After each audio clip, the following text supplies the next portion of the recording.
This is Don't Breathe 2. What are you thinking about? Just say it. This is Don't Breathe 2. Why are you talking like that? Talk like your regular self. This is Don't Breathe 2. No. Just start. Okay. 5, 4, 3, 2. This is Don't Breathe 2. This is more like Taken 6. Because I will find you. And I will kill you.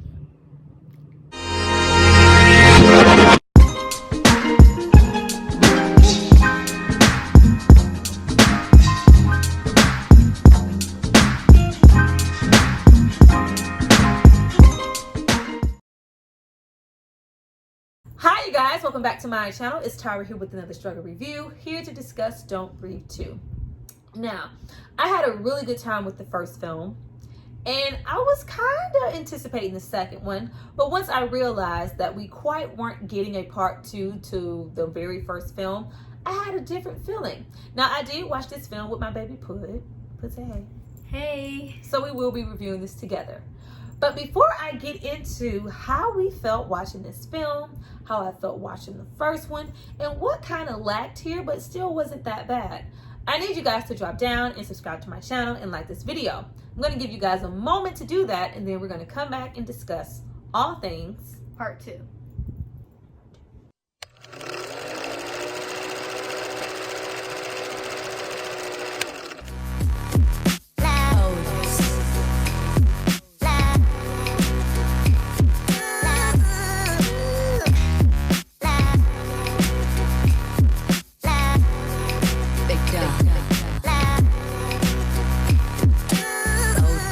Have hopefully subscribed to see more of me. Let's get into this movie. Now, the director and the writer of this film, he did write on the first film, though he didn't direct. There are a lot of shots and a lot of callbacks to the original film, so it doesn't feel super disjointed. Now, our lead actress, Jane Levy, did not return, so if you're going into this film expecting to see part 2 of Don't Breathe, you're not going to get that here. Now, unlike the original film, we do not follow, the same protagonist here. We have a young girl here. We are picking up 8 years later after, we are made to know that she's kind of lost everything and everyone in a fire. And we have our Stephen Lang, old crazy man returning here. But this time, he's the savior. Yeah, I thought the same thing too. Because in the movie it shows that he like towards the end of the movie it shows that he found her in a fire, and then I'm sorry. Yeah, in the movie we get that he's training her for survival. We see the dog chasing her, and we see she's aiming for a gun in a car and stuff. It was a little confusing at the beginning of the movie because I'm thinking that she's getting chased by him. He lets her go out, but only if she passes certain tests. And it's like she's, really being held captive, but she's being lied to, but he still wants to have some sense of normalcy and still kind of keep hitting, of course, the character that we know from the first film. So she can go out with the ranger and kind of get her feel for these friends and this companionship, this mothering that she wants so badly that he just cannot give to her. Okay, so we see someone in the restroom with her, and he's not letting her leave how she's supposed to, and he sees that gray streak in her hair, and he's thinking that she remembers him, but she really doesn't. Then a dog shows up, and then he finally lets her go.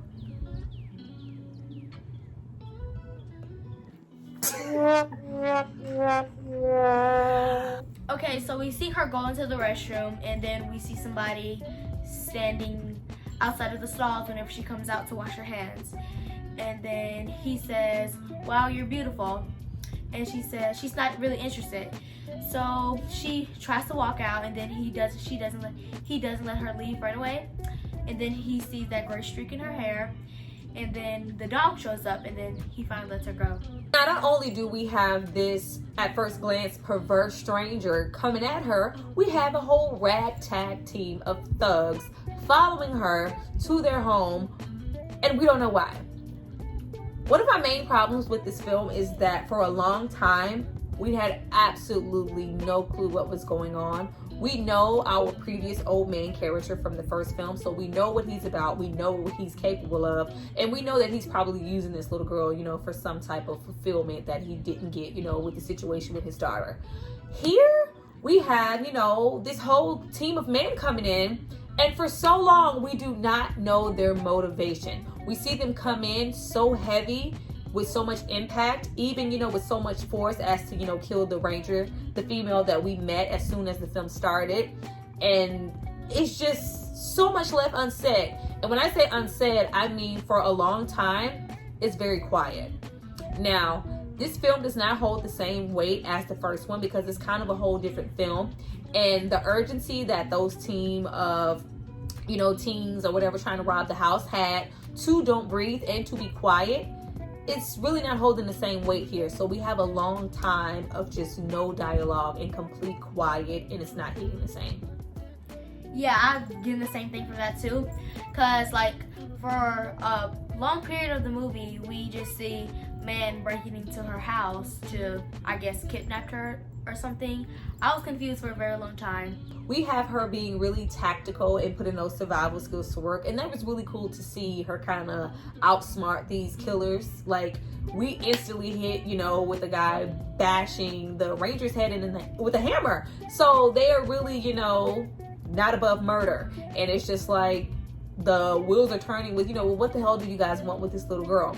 Once we realize that, you know, at this point, unlike the first film, this has nothing to do with money, this has nothing to do with this old man, they are only after this little girl and we don't know why. But until we find out why, we have a lot of really good, you know, kind of intense scenes of her trying to figure out and maneuver her way around this house and around these men. Now, once the action really starts to take place and we get really senseless kills, like the whole situation with the glue on the mouth and the glue on the nose, it just really kind of took me out because that's just not something that we see from the villainous man that we know. It's just like, why not go for the gusto and just kill this person? But, you know, we also, you know, see these guys go, you know, he's a Navy SEAL, he's well trained, and we really feel the impact of, okay, you guys really don't know what this man is capable of and who you're dealing with, and this is solely about this young girl. But yet again, we don't know why because we're taking a really long time to get there. Yes. So that's when they found out that he's trained, he used to fight people, he was in the army, he's a Blue Navy SEAL, and that's when he realized that he's outnumbered, and then that's when the little girl like gets into the box. The box was some of the dumbest things, you know, I've ever seen. Like, it was, you know, a decent concept because you get the visual of, you know, all of these years he's been anticipating, you know, somebody maybe coming back for her or, you know, things being found out, and he strategically has things, you know, placed wherever just in case they, you know, need an escape plan. Now, the whole box situation and our guy filling it up with water and that scene that we got there, it just seemed a bit much to, you know, just get her. It was, I didn't really care for the scene too much. What about you? Me neither. Because like him filling up the box with water was like really stupid to me. Like what if she could have died? Like y'all were there to get her, but she could have died in that box. So that didn't really make sense. Or she could just got her ass out. I don't know how long I sat there just waiting, like, girl, just get out. Or just, you know, bump that little wire out of there, girl, just get out. Helping my girl, he blind, he can't see. Yeah, she could have just like kind of flicked the wire out the box. That's why I was confused why she was letting it sit there and let the box fill up. I think that's when she realized that he's her real father. And the old man does not want her to find that out, so he starts attacking them. He does, and that's when we get, you know, kind of the meat and potatoes here, because it's really, you know, really about those action scenes. We came here to see this old man, you know, do the shit, but we don't really get a whole lot of that. So when we get a little bit of that, it works. Now, even though we do have this revelation of, you know, oh, this is her father, they have the, you know, the same matching Cruella de Vil hair. Cute and all that, but it's just like, oh, this is her father.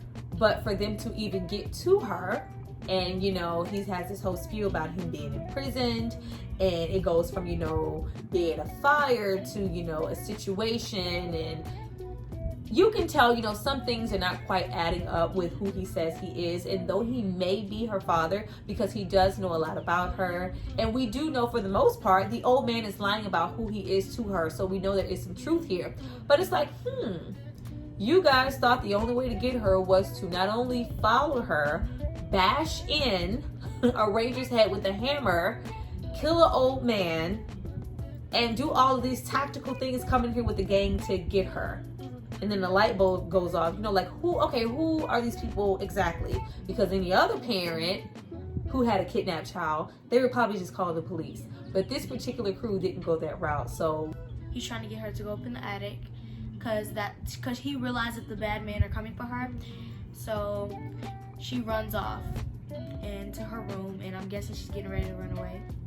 And it was the whole death-defying stunt. So I'm like, this girl is what, 13? She's, you know, jumping down from stairs and ceilings and scaling rooftops and shimmying down. Like, she was very tactical. I was like, okay, this is intense. I feel like the story would have flowed a lot better if this was an older character, but I do understand them making her a little younger, so maybe it wouldn't be awkward that some of the questions asked and some of her, you know, inquiring about a mom and this and that and going to school wouldn't seem so off-putting. But the fucking steps and all of that and the shimmy down the tailpipe, it was getting to be a whole lot. But with all of that going on, we have that sad scene of, you know, the dog's death, and we instantly have that dog replaced with them sicking a dog on him, but him being him and being all tactical, he outwits the dog. And it's a pretty intense scene. It's really interesting, and we really don't know where the film is going to go from there. But what we do know is they didn't go back and get that damn dog. They just left him there. And we see what happened when they didn't go back for the dog. You always supposed to go back for the dog. Now at this point, the movie pretty much turns into a Taken film, and it's, you know, all about the chase and getting the daughter back. We are completely out of the realm of the Don't Breathe. This could have been its own movie, personally. But we get into, you know, everything. The whole tone is changing. Everything's so calm. And we have this little rickety gang. They're living in this rundown hotel. Everything looks really calm and uneasy and looks unsafe. And you're just yelling like, girl, get out of there. Even if this is your dad, something is wrong. We not only have him being really lax and telling her, you know, if you want to go, you can go. You're not a prisoner anymore. You're not, you know, being held captive. And it's just like, this is awkward. Yeah, he's telling her you can go, and then while she's getting ready to leave, she hears somebody behind her singing like this lullaby that she remembers from her childhood, and then the person in the wheelchair, she scoots up, and then we realize that it's her mother, and it's a cracked out Helena Carter. Why she have to look like that? Like, it turned into the weirdest Tim Burton, like, even though we realized at that moment and this all, you know, we were cooks and there was, you know, an explosion and all of this stuff, then you realize like, oh, y'all were in charge of a meth lab and this fire happened and you guys were unfit parents, not taking care of your kid, and everybody looked all cracked out and messed up. It just looks so weird. And I'm like, we didn't have to go cracked out Helena Tim Burton Carter for her to look like an unfit mother in a wheelchair. It looks sad. He uses that same dog that they left to find his way all the way back to where she is being held captive. That's when he tells them, he's really smart. He tells the dog, like, go home, and then he follows the dog. That's like a Harvard move right there. And then that's when he gets into, like, I'm guessing, like, where the power is, and he turns off the power. So he wasn't, okay, so first we get into the mother needing a new heart, and since she was a cook, the fire broke out and everything messed up inside of her. What was she cooking? Powder. And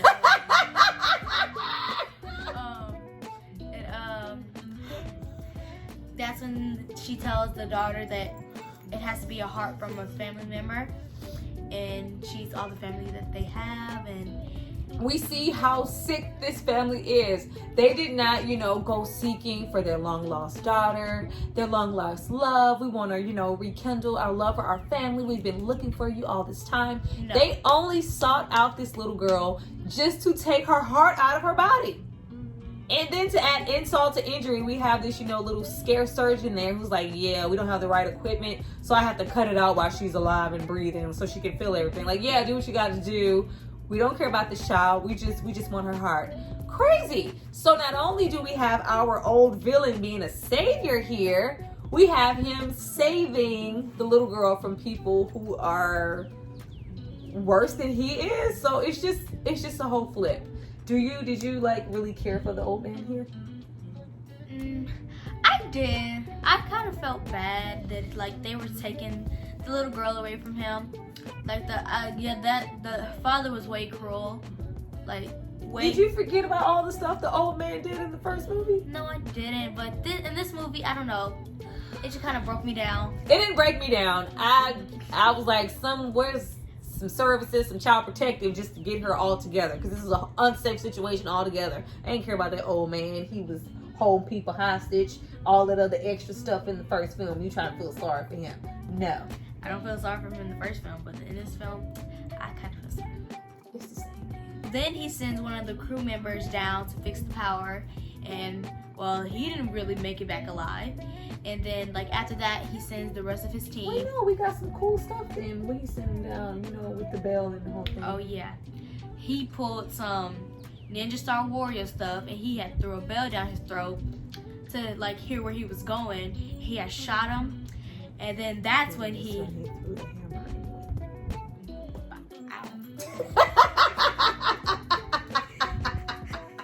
It was cool. I like that scene. Now, this is when the film takes a whole dumbass turn, because not only do we have them, trying to hold on to the little girl, and we have, the doctor here, you got the mom running around in her little rascal of a damn wheelchair, but they opt to, kill the surgeon. It's like, okay, if the surgeon's dead, then who's going to do the damn surgery? Like, what's going on?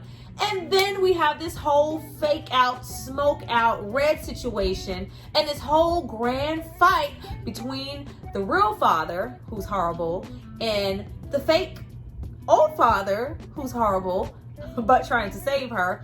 And it's all smoked out and red. We can't even see anything. We don't see what's going on. Yeah, that didn't make sense to me. Like, y'all could at least clear it up a little for us. And then that's like where they have this whole fight, like.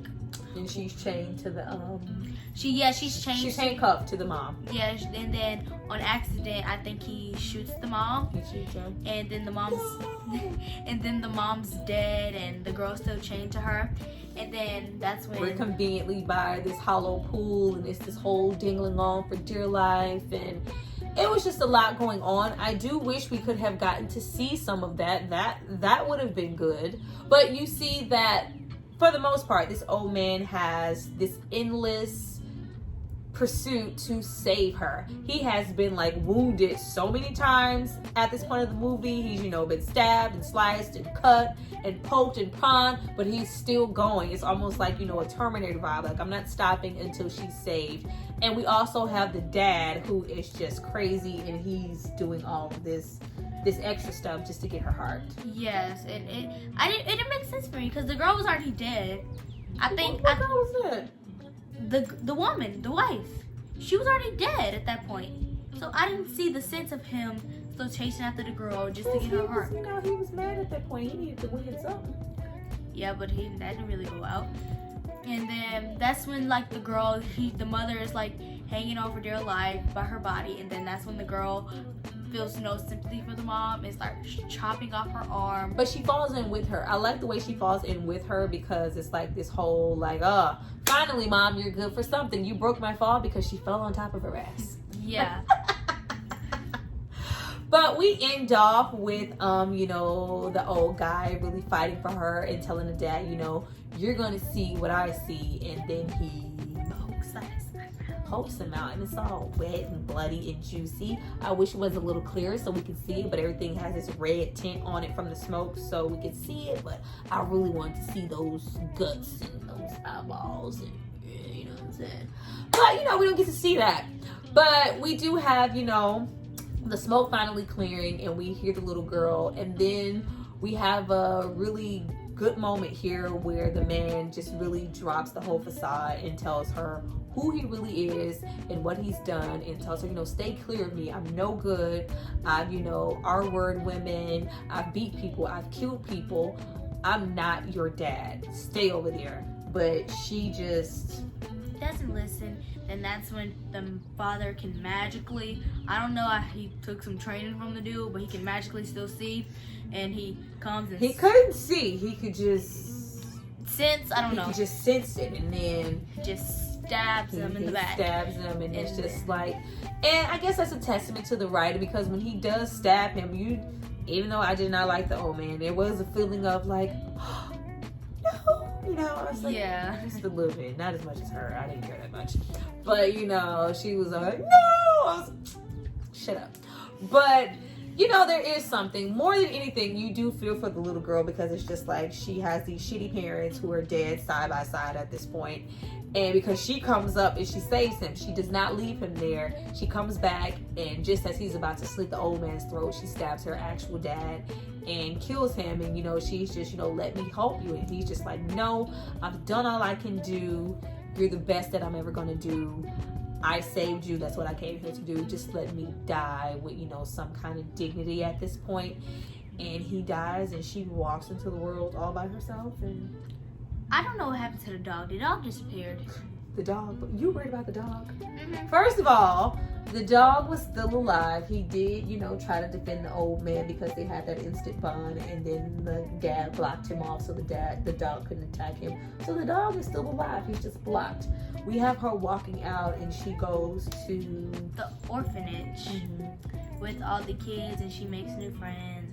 And we have, you know, all this time she's been wondering about her name, and was her name Eden and Tara, and she renames herself Zeden.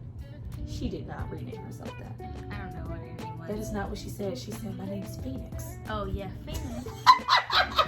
She said her name is Phoenix. And why do you think she named herself Phoenix? Because I don't know, I kind of got a mix up of both of their names together. That was not a mixture of Tara and Eden. Like that wasn't Phoenix does not come from that. Why do you think, what does Phoenix mean to you? Power. First of all, a phoenix is a bird that rises from the ashes. So she's like, I'm emerging. I'm a whole new person. I have no parents. I have no baggage. I'm a phoenix. I'm rising from the ashes. So she was like, I'm a good person. Well, you guys, that was our review for Don't Breathe 2. As you can see, there was a lot of mixed feelings for this movie. I can really take or leave it. It wasn't, you know, anything big to me. I think I would have, you know, been a little bit more interested in this film if this was kind of its own thing, because we really didn't get any of that Don't Breathe here. We do have the blind man, and we do have the antics and the tricks and, you know, the skills. But other than that, this is a completely different story. Yeah, I felt the same way. They could have, like... You like this. I did. I honestly did. Don't be lying for the people. You like this movie. I did. But they could have did two separate... I liked the movie, but I felt like, I don't know, it didn't match the other movie. It was... That's because it was Don't Breathe. But it still didn't match the other movie. So I would have liked it a lot better if they would have brought back the female from the other movie, and she didn't want to come back. She didn't want to do a part 2. That explains why they got Phoenix. Well, you guys, that was our review for the film. Please drop down and tell us what you thought about it, and if you enjoyed the review. Did we touch on certain things? Did we leave out some things? We probably did. But I look forward to reading you guys' comments. I will be responding. She might respond to a couple too. We see you guys next time. Bye.